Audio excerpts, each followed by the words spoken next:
DC Harun আমার সম্পর্কে যা যা বলেছিল আপনারা তদন্ত করেন। 28টা বিয়ে কোথায় আপনারা এত বছরে তদন্ত করে পেলেন কোথাও? আমি চ্যালেঞ্জ করছি আপনারা এখনও তদন্ত করেন, বাংলাদেশের প্রশাসন তদন্ত করুন, বাংলাদেশের ল তদন্ত করে বের করুক কোথায় আছে আমার 28টা বিয়ে।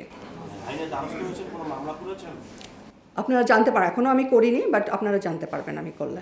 আপনি বলতেছিলেন আপনার একটা ছেলে আছে আমেরিকাতে আছে, জুয়েলের সাহেবের সাথে সম্পর্ক আগে একটা আপনার বিয়ে হয়েছে? হ্যাঁ, আমি যখন ইন্টারমিডিয়েট ফার্স্ট ইয়ারে পড়ি তখন আমার বয়স মাত্র 17 বছর, তখন আমার বিয়ে হয়েছিল এবং সেই ঘরে আমার একটা ছেলে হয়েছে এবং ওই 18 বছর বয়সে আমি মা হয়েছি।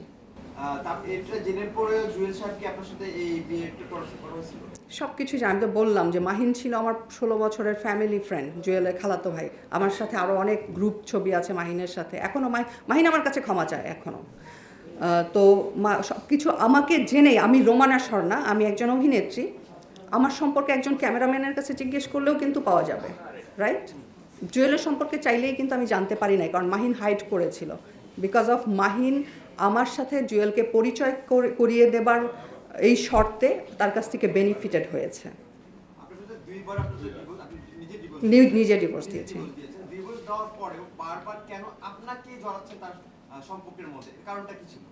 কারণটা আমি যেটা মনে করি, কারণ দুইটা ছিল।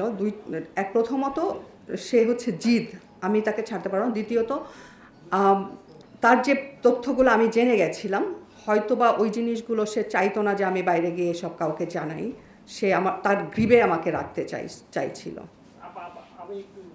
আরেকটা কথা হচ্ছে, আর কি কারণ থাকতে পারে সেটা অবশ্যই তাকে আপনারা জিজ্ঞেস করবেন। তাকে জিজ্ঞেস করলে সে হয়তো খুব ভালো অ্যান্সার। এখন সৌদি আরবে আছে। একটা সরকার 15 বছর ধরে ক্ষমতায় ছিল। আমি একজন ছোটোখাটো হলেও তো সেলিব্রিটি। আমাকে বিভিন্ন প্রোগ্রামে অনেক সময় ডাকতো, যেতাম, অনেক সময় যেতাম না। আমার বাসার সামনেই রোড শো হতো, আমাকে মিডিয়ার কিছু আমার কলিগরা ডাকতো যে তোমার বাসার সামনে হচ্ছে, আসো। তখন হয়তো 2-1টা প্রোগ্রামে আমি গেছি। যাওয়ার পরে গ্রুপ ছবি, ওখানে যেই ছবির কথা আপনি বলবেন, ওই গ্রুপ ছবিরা আপনারা দেখেন। আরও অনেক আর্টিস্ট আছে এবং রিনাউন আর্টিস্টরা আছে আমার সঙ্গে। আমি একা না, এবং আমি পার্সোনালি কোনো নেতাকে কাজে লাগাইনি। যদি আমি সেরকম হইতাম তাহলে 2-1টা মন্ত্রী আমার পকেটেও থাকতো, বিকজ অফ আমি একজন সেলিব্রিটি। আপনি এখানে লিখেছেন জুয়েল নিজ স্ত্রীকে অনৈতিক সম্পর্কে বাধ্য করতেন, এবং নিজ স্ত্রী বলতে কাকে বোঝাচ্ছেন? মানে হচ্ছে উনি আগের স্ত্রী?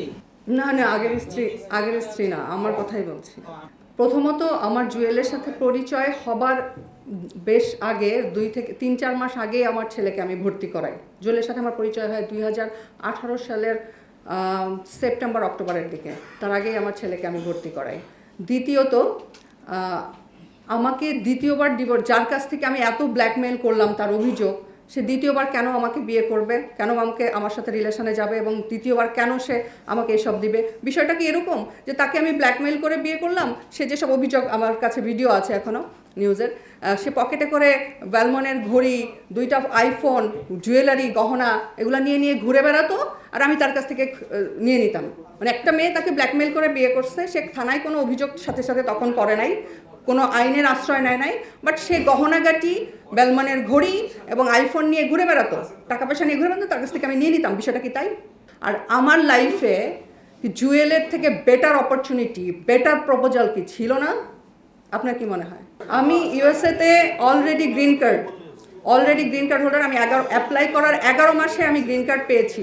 আমাদের দেশের সুপারস্টাররা যেভাবে গ্রিন কার্ড নিয়েছে আমেরিকাতে, শাকিব খান থেকে শুরু করে সবাই তাদের নিজের প্রোফাইলের উপর, নিজের যোগ্যতার উপর গ্রিন কার্ড পেয়েছে, আমি ঠিক সেম ক্যাটাগরিতে গ্রিন কার্ড পেয়েছি। হ্যাঁ, সবই চাই। সেটা আমি যখন করব আমার সময় অনুযায়ী আমি আপনাদেরকে জানাবো। আমি সত্যটা জানাতে এসেছি মানুষকে। আমি দায়বদ্ধতা, আমার দর্শকের কাছে দায়বদ্ধতা থেকে, আমার পরিবারের কাছে, আমার সন্তানের কাছে দায়বদ্ধতা থেকে আমি সত্য জানাতে এসেছি। কারণ আমার ফ্যামিলি একটা মিথ্যাচারের মধ্যে কেন থাকবে? আমার সন্তানের মা একটা মিথ্যাচারের মধ্যে কেন থাকবে? আমার গায়ে হাত তোলা থেকে শুরু করে মানসিক টর্চার, সারাক্ষণ হুমকি, এই 4-5টা বছর আমি কিভাবে কাটিয়েছি সেটা আমি ছাড়া কেউ জানে, আমার পরিবার ছাড়া আমি ছাড়া কেউ জানে না।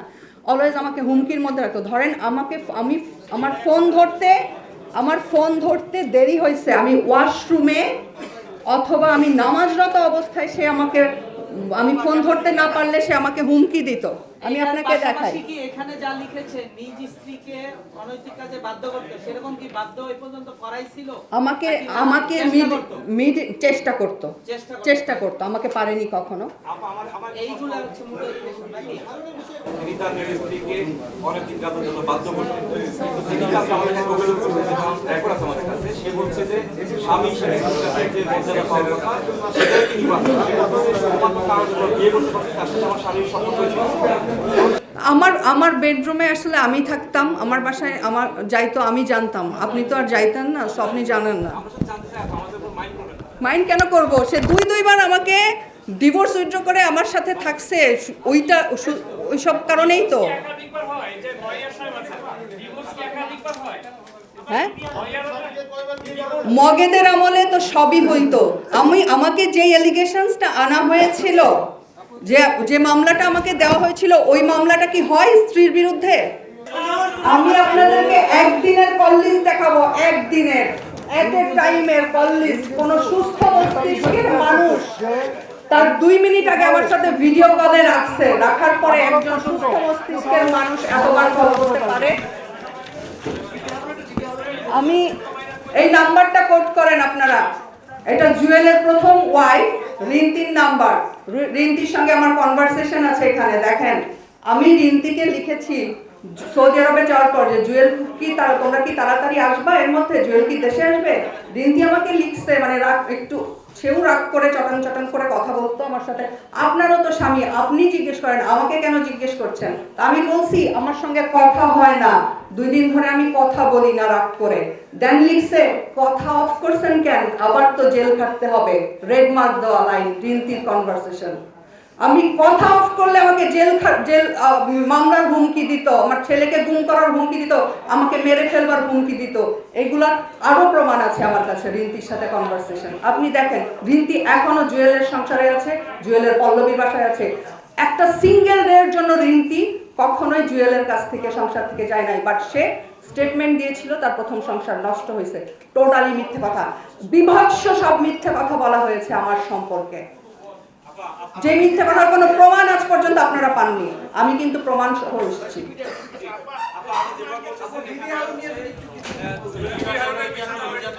ডিবি হারুনের হেল্পে, স্বরাষ্ট্রমন্ত্রীর হেল্পে জুয়েল আজকে আমাকে যা যা করেছে, অত্যাচার, মিথ্যাচার যা যা করেছে, সব ডিবি হারুনদের হেল্পে করেছে। এবং ডিবি হারুনরা আমাকে যে হুমকি দিত, ঠান্ডা হুমকি, ফোনের জুয়েলের ফোন থেকে, আমি তো বললাম আপনাদেরকে। ডিবি হারুন এবং জুয়েলের মধ্যে আসলে সম্পর্কটা কি আপনি কি জানতে পারছেন?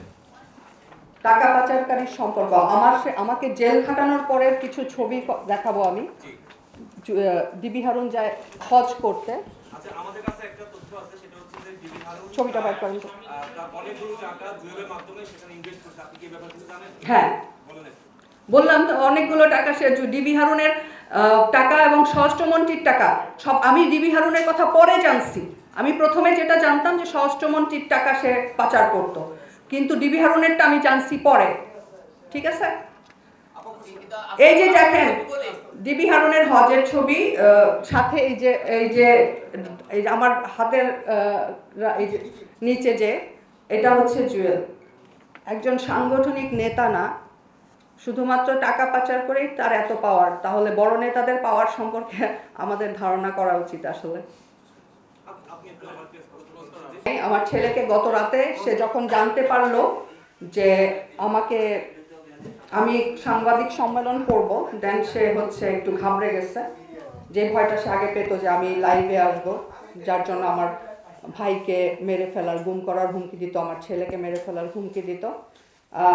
সো সেই ভয়টা, এখন তো তাদের ক্ষমতাটা নাই। সো আমি আপনাকে শুনে আমার ছেলেকে বলছি, তোমরা আপোষ করলা,